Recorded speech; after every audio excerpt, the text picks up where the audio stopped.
Déjeme que le pregunte en primer lugar por la situación en Venezuela. ¿Por qué cree Izquierda Unida que es una mala idea reconocer a Guaidó como presidente de Venezuela? Bueno, fundamentalmente, primero, porque incumple la legalidad internacional, la Carta de las Naciones Unidas en su artículo 2, que habla de la no injerencia en los asuntos de otros estados como forma de preservar la paz, y por lo tanto cuando se incumple pues se pone en riesgo esa paz. Y en segundo lugar, por una cuestión que podríamos identificar como de carácter práctico. Se está reconociendo a una persona que no puede ejercer como tal, como presidente de lo que se le está reconociendo. ¿Eso qué supone? Pues supone un incremento de la tensión, un incremento de las posibilidades de que esta situación devenga en mayor violencia, y por supuesto creo que ese no es el papel que tienen que jugar ni los países europeos, ni especialmente ni particularmente alguien como Pedro Sánchez, que podría haber tomado el ejemplo de los laboristas británicos, en los que alguna vez se ha referenciado, que han preferido mantenerse en un espacio de respeto a la legalidad internacional. Eso hubiera sido lo acertado. Lo que han hecho, en cambio, pues creo que es una irresponsabilidad muy grave, porque es un callejón sin salida. Reconocer a alguien que no y pedirle que convoque elecciones cuando no tiene bajo su control ninguna de las instituciones del Estado, lo único que puede ahondar es en esa tensión, que pueda derivar después pues en un llamamiento al ejército para que acompañe el golpe de Estado con la fuerza, o una intervención militar, como ya ha dicho Trump que está dispuesto a hacer. Y si de esta operación se deriva o como consecuencia de ella se produce un cambio político pacífico, ¿se habrá equivocado el gobierno y la Unión Europea al empujar este cambio político?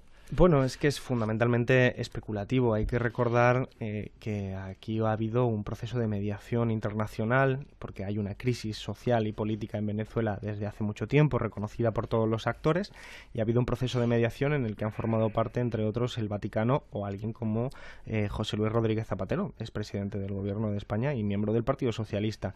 Y durante mucho tiempo han intentado poner a las dos partes a negociar y a buscar una salida pacífica y reconocida, que no ha tenido éxito de momento, eso es verdad, pero a nadie se le puede ocurrir pensar que va a haber una solución en el caso de Venezuela sin contar con esa negociación entre las dos partes. Por eso es verdaderamente sorprendente que un gobierno como el de España, con además esta persona que es Zapatero, teniéndolo de referencia ahí, hayan optado por seguir esa estrategia iniciada por Donald Trump de abandonar ese espacio de mediación e iniciar medidas unilaterales, que desde luego yo creo que es puramente especulativo lo que se planteaba, pero desde luego no parece lo más probable que vayan a llegar a un acuerdo y un entendimiento cuando está claramente posicionado de una parte. Según la ONG Foro Penal, hay en estos momentos 966 personas detenidas por motivos políticos en Venezuela, y en los últimos días han muerto 40 personas en diversos enfrentamientos con las fuerzas de seguridad. Señor Garzón, ¿qué respuesta cree que debe tener España ante actos de este tipo?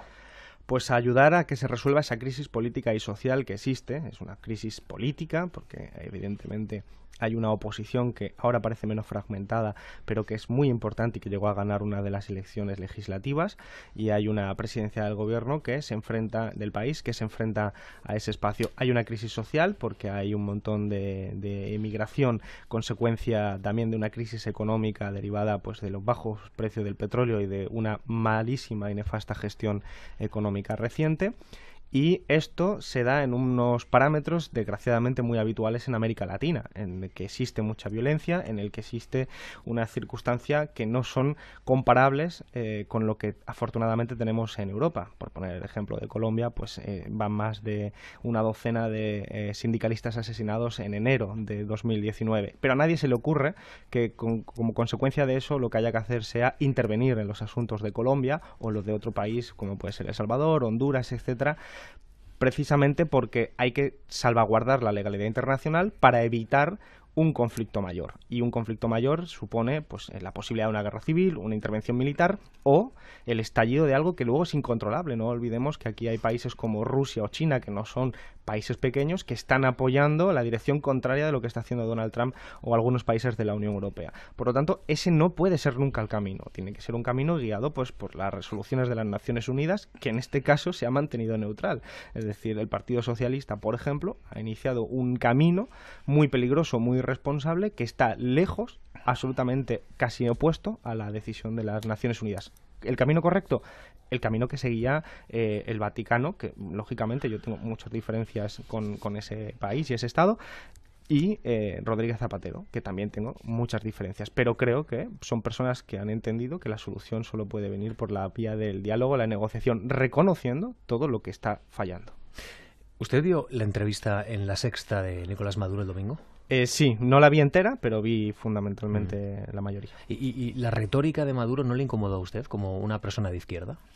Bueno, es que yo no comparto el modelo de Maduro, ni creo que sea algo que podamos traer a nuestro país. Creo que son contextos y paradigmas diferentes.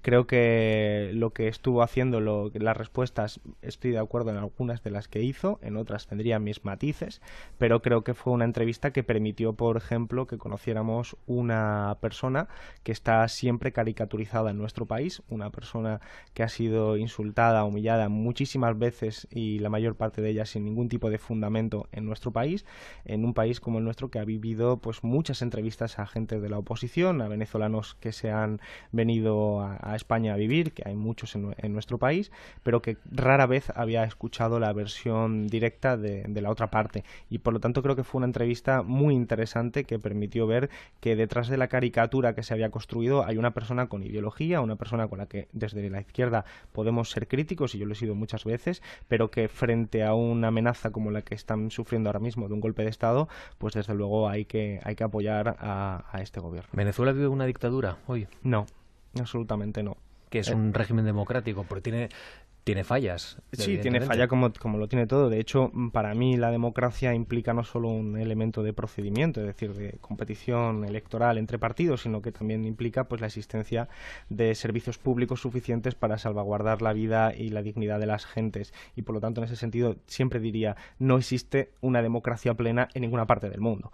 Y por lo tanto, la cuestión de democracia o dictadura no es una cuestión dicotómica. Existe la dictadura o existe la democracia. Es una cuestión de grado, de gradiente. Y evidentemente Venezuela, como todos los países de América Latina, está en unos estándares distintos a los que conocemos en la Unión Europea, y a mi modo de ver está muy lejos de lo que para mí sería un modelo adecuado de democracia. ¿Pero se respetan los derechos humanos, se respetan los derechos políticos en Venezuela, cree usted, señor Garzón?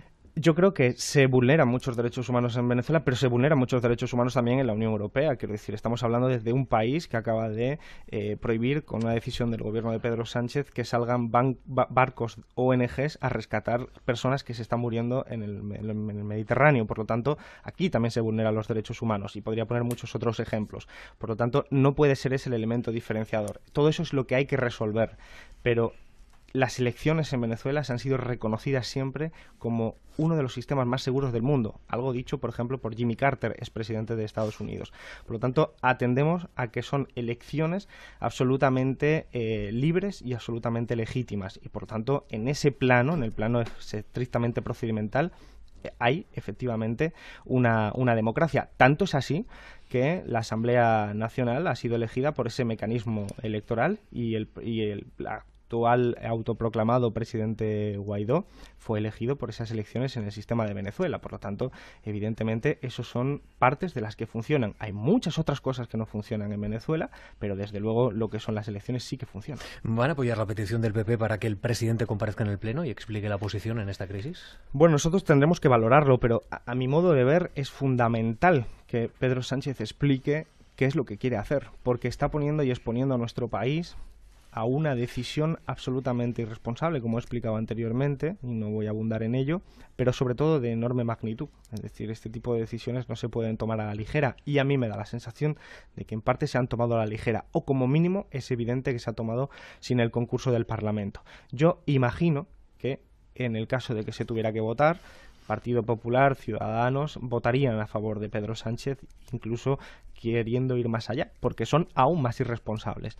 Y por lo tanto no pongo en duda de que pudiera tener la mayoría del Parlamento. Pero estos debates han de tener lugar en la sede de la soberanía popular, y no pueden ser simplemente la manifestación de los intereses tácticos de un partido que además solo tiene 84 diputados en un Parlamento de 350.